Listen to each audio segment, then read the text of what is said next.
पिछले एपिसोड में ताकामिची के फ्रेंड थर्ड ईयर की बाइकर गैंग से लड़ रहे होते हैं। तभी वहां पे एम्बुलेंस की आने की आवाज सुनाई देती है, जिसे सुनकर ही ताकामिची कहता है कि वो लोग जीत गए।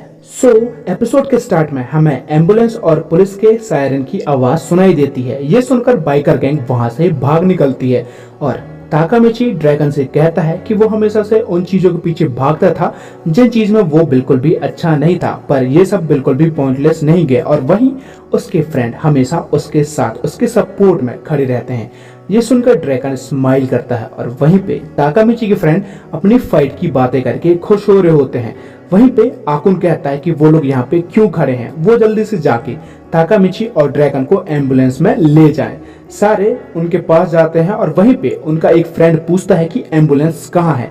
तभी वहाँ पे एमा और हिना आती हैं, जो कि अपने साथ डॉक्टर को भी लेके आती हैं। वहीं दूसरे साइड में हमें माइकी और हानमा को आमने सामने दिखाया जाता है, जो कि एक दूसरे को काफी घूर रहे होते हैं। जहाँ पे हानमा काफी बकबक कर रहा होता है तो माइकी उसे शांत रहने के लिए बोल के कहता है कि वो कहीं जाके मर क्यों नहीं जाता है। तभी वहाँ पे हानमा का गैंग मेंबर बाइक से आ जाता है, जो कि हानमा से कहता है कि टाइम हो चुका है। और तभी पुलिस की सायरन की आवाज सुनाई देती है, जिसे देखकर वहाँ पे भगदड़ मच जाती है और सारे लोग भागने लगते हैं। और हानमा माइकी से कहता है कि जल्दी वहाँ पे स्ट्रॉन्गेस्ट और सबसे बुरे गैंग का जन्म होने वाला है, जो कि वालहाला होगी और वालहाला का फर्स्ट वाइस प्रेसिडेंट सूजी हानमा होगा। और उसे ये बात वो याद रखने के लिए बोलता है और साथ में जाते हुए वो कहता है कि अब तोमन गैंग में कोई भी शांति नहीं रहेगी। देन हमें एम्बुलेंस के अंदर का सीन दिखाया जाता है, जहाँ पे ड्रैगन की कंडीशन काफी ज्यादा क्रिटिकल होती है और वहीं पे ताकामिची गॉड से प्रे कर रहा होता है कि ड्रैगन को कुछ ना हो और वो ठीक हो। तभी ड्रैगन ताकामिची की तरफ हाथ बढ़ाता है और उसे बचाने के लिए ताकामिची को थैंक यू कहता है। साथ में ड्रैगन काफी हैवीली ब्रीथ कर रहा होता है और वो ताकामिची से बोलता है कि वो माइकी का ध्यान रखे।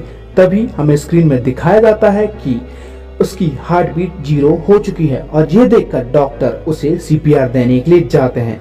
ताकामिची इस चीज से काफी ज्यादा शॉक होता है और वो ड्रैगन का नाम जोर जोर से चिल्ला रहा होता है। देन वो लोग हॉस्पिटल पहुंच जाते हैं, जहाँ पे जल्दी से ड्रैगन को आईसीयू में ले जाया जाता है। वहीं पे ताकामिची के फ्रेंड भी पहुंच जाते हैं, जिसके साथ हिना और एमा भी होती है। और वहीं ड्रैगन की कंडीशन सुनकर एमा रोने लगती है और कहती है कि ऐसा नहीं हो सकता। तभी वहाँ पे मित्सुया और पायान भी आ जाते हैं, जो कि काफी ज्यादा परेशान लग रहे होते हैं। इसके बाद वहाँ पे माइकी की एंट्री भी हो जाती है और जहाँ सब मिलके उसे ड्रैगन की कंडीशन बताने लगते हैं। माइकी उन सबको शांत रहने के लिए कहता है, क्योंकि वो लोग अभी हॉस्पिटल में हैं। इसके बाद माइकी आईसीयू में जाता है और वहाँ जाकर वो कहता है कि ड्रैगन अपनी जबान का पक्का है और उसका एंड इस तरीके से नहीं हो सकता। वहीं माइकी स्माइल कर कर कहता है कि ड्रैगन ने उसे प्रॉमिस किया है कि वो एक साथ टॉप में पहुंचेंगे और माइकी उन सबको कर्ज देकर कहता है कि सब चीज ठीक रहेगी और उन्हें टेंशन लेने की बिल्कुल भी जरूरत नहीं है। ये सुनकर ताकामिची सोचता है कि माइकी सही है और उन्हें अपना कूल खोकर कोई भी हेल्प नहीं मिलने वाली है। ये सब बात सोचकर ताकामिची माइकी को स्ट्रॉन्ग कहता है और स्ट्रॉन्ग से उसका मतलब ये होता है कि माइकी मेंटली और फिजिकली दोनों तरीके से स्ट्रॉन्ग है। तभी आईसीयू से डॉक्टर बाहर निकल के आते हैं और वो उन सबको बताते हैं कि ड्रैगन अब खतरे से बाहर है। ये सुनकर सब बहुत ज्यादा खुश होते हैं और एमा खुशी के मारे रोने लगती है। वहीं पे सबसे ज्यादा खुश ताकामिची नजर आता है, जो कि खुशी के मारे चिल्ला रहा होता है। ये खुशखबरी बताने के लिए वो लोग बाहर जाते हैं ताकि वो अपने गैंग मेंबर को इनके बारे में बता सकें, बट पायान अपने कांड के चलते ही बाहर जाने के लिए मना करता है और कहता है कि वो उन सबसे नहीं मिल सकता। ये सुन मित्सुया कहता है कि सबको पता है कि उसने ये सब अपने भाई पाचिन के लिए किया है, बट पाचिन के बारे में सबसे ज्यादा ड्रैगन ही सोचता था। पाचिन के अरेस्ट हो जाने के बाद ड्रैगन पा के पेरेंट्स के साथ मिलकर हर दिन उससे मिलने जाता था।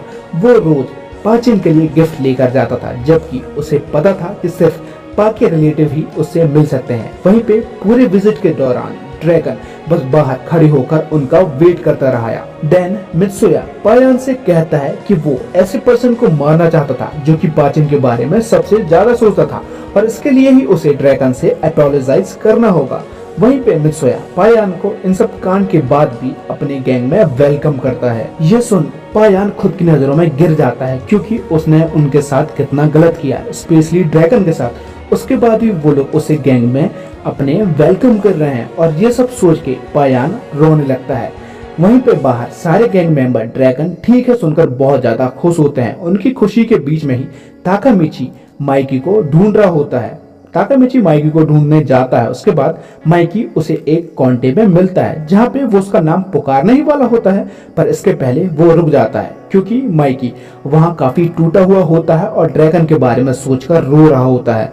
सो ताकामिची साइड पे जाकर छुप जाता है। माइकी खुद से बातें कर रहा होता है। वहीं ड्रैगन के सेफ होने के लिए भी वो काफी खुश नजर आता है, पर साथ ही साथ वो ड्रैगन के लिए कहता है कि वो उसे इतना ज्यादा वरीड फील न कराए। इसके बाद अगले दिन का सीन दिखाया जाता है जहाँ पे ताकामिची टिप टॉप बन के घूम रहा होता है और सारे स्टूडेंट उसे बकायदा इज्जत भी दे रहे होते हैं। और ये सब इसलिए पॉसिबल हो पाया क्योंकि सारे स्टूडेंट ने उसके रात के कांड के बारे में सुना होता है और इसके चलते ही वो ताकामिची को बहुत ज्यादा रिस्पेक्ट दे रहे होते हैं। वहीं पे ताकामिची हॉस्पिटल में ड्रैगन से मिलने के लिए जाता है जहाँ पे ड्रैगन उसके रंग रूप को देखकर उसे इडियट कहता है। ताकामिची कहता है कि उसे कभी समझ में नहीं आएगा क्योंकि ताकामिची हमेशा दूसरे के साए में रहा है और उसे जब थोड़ा फेम मिला है तो वो उसे एंजॉय करने दे। वहीं पे ड्रैगन उसे बताता है कि माइकी ने उसके लिए गिफ्ट छोड़ा है जो कि माइकी का जैकेट होता है और इसे माइकी ने तोमन गैंग को स्टार्ट करते हुए पहना हुआ रहता है। ड्रैगन कहता है कि तोमन गैंग के लिए ताकामिची काफी फायदेमंद रहा है और सब उसे एक्नॉलेज भी कर रहे हैं और ड्रैगन भी उनमें से ही एक है। और वहीं पे ड्रैगन को बचाने के लिए वो उसे दिल से थैंक यू कह रहा होता है। ताकामिची ड्रैगन को कहता है कि क्या एक दिन वो इतना वर्दी हो जाएगा कि इस जैकेट को पहन सके। तो ड्रैगन ताकामिची से कहता है कि उसे माइकी से जाके मिलना चाहिए जो कि छत में आराम फरमा रहा होता है। ताकामिची छत पे जाकर माइकी से मिलने जाता है जहाँ पे माइकी काफी ज्यादा सीरियस लग रहा होता है और वो कहता है कि उसे ये बात बिल्कुल भी समझ में नहीं आ रही है कि हानमा तोमन गैंग के अंदर झगड़े क्यों करवा रहा है। वहीं पे वो क्यूमासे के गैंग के द्वारा ड्रैगन पे हमला क्यों करवाया उसे मरवाने के लिए। और यहाँ पे उसे सबसे बड़ी मिस्ट्री ये लगती है कि ताकामिची को इन सब के बारे में पता होता है कि उनकी फाइट होने वाली है और साथ ही साथ कुछ लोग मिलकर ड्रैगन को टारगेट करने वाले हैं उसे जान से मारने के लिए। वहीं पे माइकी कहता है कि ताकामिची क्या है। इसके बाद माइकी हंसते हुए ताकामिची के लेम लुक के लिए उस पे मजाक उड़ाना शुरू कर देता है। वहीं पे ड्रैगन को बचाने के लिए माइकी ताकामिची को थैंक यू कहता है और अपनी रिस्पेक्ट दिखाते हुए दोनों एक दूसरे से हाथ मिलाते हैं। इन सब के बाद ताकामिची को लगता है कि सारी चीजें ठीक हो चुकी है और उसे अब वापस अपने प्रेजेंट में जाना चाहिए, जिसके लिए उसे नाओतो से हाथ मिलाना पड़ेगा। तो वो उसके अपार्टमेंट जाता है जहाँ पे दरवाजे पे उसे हिना मिलती है। तो ताकामिची उसे नाओतो से मिलने वाली बात बताता है तो हिना नाओतो को बुलाती है। वहीं ताकामिची हिना को नेकलेस गिफ्ट करता है और हिना को बताता है कि ये गिफ्ट वो उसे फेस्टिवल के टाइम से ही देना चाहता था ताकि उनके बीच में सारी चीजें ठीक हो जाए। पर ताकामिची का रियल रीजन ये होता है कि वो अपनी निशानी पीछे छोड़कर जाना चाहता है। वहीं इस नेकलेस को पहन के हिना काफी ज्यादा खुश नजर आ रही होती है और इसके लिए ताकामिची को वो थैंक्स कह रही होती है। उनके बीच में प्यार भरे मूवमेंट बन ही रहे होते हैं। तभी वहाँ पे अचानक से नाओतो आ जाता है जो कि कहता है कि वो उनके फ्लैट के बीच में नहीं आना चाहता, पर वो उन्हें डिस्टर्ब इसलिए कर रहा है क्योंकि उन लोगों ने ही उसे यहाँ पे बुलाया है।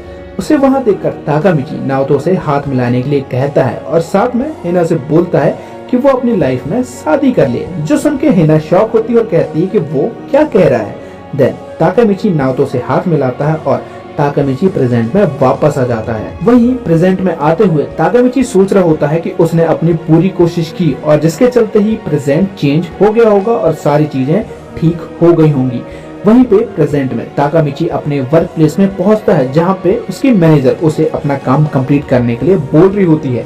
ये देखकर ताकामिची काफी ज्यादा कंफ्यूज हो जाता है क्योंकि उसे जहां तक याद था कि उसकी मैनेजर ने उसे काम से बाहर निकाल दिया था। सो इसके चलते ही ताकामिची काफी ज्यादा वियर्ड बिहेव कर रहा होता है और वो कंफर्मेशन के लिए नाओतो को कॉल करना चाहता है, पर उसके फोन में किसी के भी नंबर नहीं होते हैं। वहीं पे वो न्यूज में सर्च करता है जहां उसे हिना के डेथ की रिलेटेड कोई भी न्यूज नहीं मिलती है। ये देखकर ताकामिची को लगता है कि टाइम ट्रेवल की सारी बात कहीं उसके लिए सपना तो नहीं थी। ये सब सोचकर ताकामिची अपना फोन गिरा देता है और अपना फोन उठाते हुए ही ताकामिची की नजर अपने हाथ पे जाती है जिसमें क्यूमासे द्वारा चाकू मारने का निशान होता है, जिससे ताकामिची श्योर होता है कि ये सब सपना नहीं बल्कि एक रियलिटी थी। वहीं उसके फोन में एक रिमाइंडर बजता है जिसके चलते ही वो एक हेयर ड्रेसर के पास जाता है जो कि और कोई नहीं बल्कि अपना आकुन होता है और उसे जिंदा देखकर ताकामिची बाहर से ही रोने लगता है। तो आकुन उसे अंदर बुलाता है और ताकामिची उससे वही सवाल करता है जो कि हम सोच रहे होते हैं कि आकुन हेयर ड्रेसर यानी कि नाई कब बना। आकुन कहता है कि वो अभी ट्रेनिंग में है और वो बोलता है कि ताकामिची उसका हेयर कट मॉडल होगा क्योंकि उसने उसे प्रॉमिस किया था। ये सुनकर ताकामिची पास्ट की बात याद करता है और उसके बाद रोना शुरू कर देता है। ये देखकर आकुन कहता है कि वो हमेशा से ही एक क्राई बेबी था। तभी ताकामिची के पास एक अननोन नंबर से कॉल आता है और ये कॉल और किसी का नहीं बल्कि नाओतो का होता है, जो कि उसे बताता है कि उसने फाइनली कर दिखाया और सारी चीज चेंज हो गई है। एंड नाओतो कहता है कि वो उसकी सिस्टर यानी कि हिना से मिलने जा रहे हैं। ताकामिची हिना का नाम सुनकर कहता है कि वो जिंदा है और यहाँ पे एपिसोड का